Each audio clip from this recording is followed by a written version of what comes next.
ស្វាគមន៍មកកាន់ការឲ្យតម្រុយឆ្នោតយួនលេខល្អច្បាស់របស់ Channel ដំបូលឆ្នោតថ្ងៃនេះ Admin មានលេខល្អៗសម្រាប់ចែកជូនដល់ពុកម៉ែបងប្អូនយកទៅផ្សងសំណាងសម្រាប់ឆ្នោតយួនថ្ងៃទី6 ខែឧសភាឆ្នាំ2026មុននឹងឈានដល់ការឲ្យតម្រុយឆ្នោតខ្ញុំបាទសូមចិត្តពុកម៉ែបងប្អូនមេត្តាជួយ Like Subscribe Comment និងដាក់សញ្ញាកណ្ដឹងឲ្យ Admin ម្នាក់មួយផងដើម្បីជាការលើកទឹកចិត្តក៏ដូចជាដើម្បីតាមដានវីដេអូតម្រុយឆ្នោតថ្មីៗផងដែរ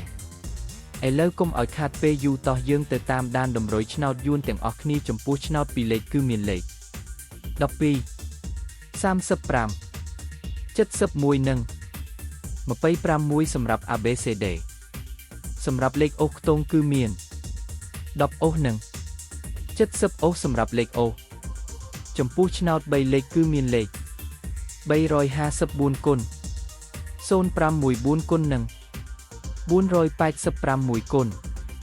បាទឥឡូវនេះវីដេអូតម្រុយឆ្នោតរបស់ Admin គឺបានដល់ទីបញ្ចប់ហើយ